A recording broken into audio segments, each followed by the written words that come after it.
Hello friends, आज हम आपको भारतेंदु युग की रचनाएं याद करने की ट्रिक बताएंगे, जिनमें भारतेंदु हरिश्चंद्र की रचनाएं हैं। पहली रचना है प्रेम सरोवर, प्रेम मालिका, प्रेम फुलवारी, वर्षा विनोद, वेणु गीत, बंदर सभा, भारत भिक्षा, भक्ति सर्वस्व, विजयनी विजय वैजयंती। और इन्हें याद करने की थोड़ी सी फ़नी ट्रिक है।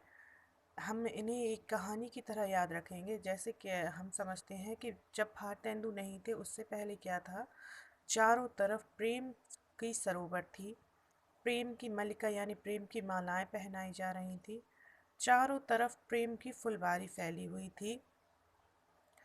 और जब प्रेम होता है तो वर्षा तो अपने आप होती है, तो बारिश हो रही थी, मतलब वर्षा विनोद, और मध्यम मध्यम गीत हो रहे थे, वेणु गीत।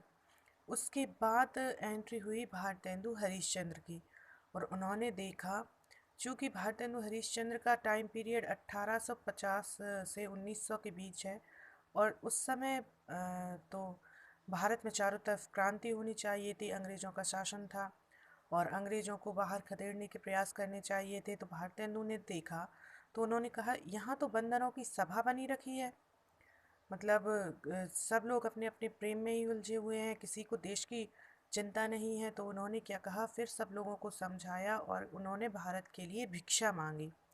तो भारत भिक्षा, उन्होंने भारत के प्रति लोगों को भक्ति सर्वस्व समझाया कि मतलब अभी ये समय प्रेम में उलझने का नहीं है, ये समय देश के प्रति भक्ति सर्वस्व दिखाने का है।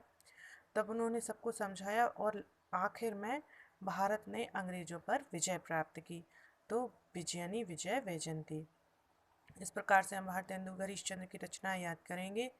दूसरी रचनाएं हैं बद्री नारायण चौधरी प्रेमघन की, जिनकी पहली रचना है मयंक महिमा और दूसरी रचना है आनंद अरुणोदय। और इन्हें हम प्रेम घन, घन शब्द को कोरिलेट करके याद रखेंगे। घन यानी बादल होता है और मयंक यानी चंद्रमा होता है।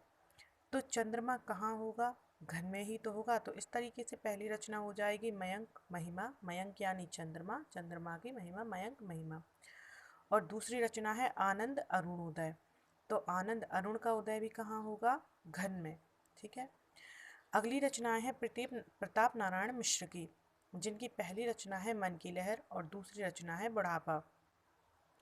तो इसे हम इस तरीके से याद कर सकते हैं कि हम अपने प्रताप से अपने मन की तो लहर को कहीं भी ले जा सकते हैं, मतलब हम अपने प्रताप से अपने मन को फटाक से कहीं भी ले जा सकते हैं, लेकिन हम अपने प्रताप से अपने बुढ़ापे को नहीं रोक सकते। तो मन की पहली है मन की लहर और दूसरी है बुढ़ापा। अगली रचना है अंबिका दत्त व्यास की, जिनकी पहली रचना है हो होरी और दूसरी रचना है पावस पचासा। इसके बाद हमें एक महत्वपूर्ण आईएमपी नोट याद रखना है कि भारतेंदु हरिश्चंद्र का उपनाम रसा है। Thank you.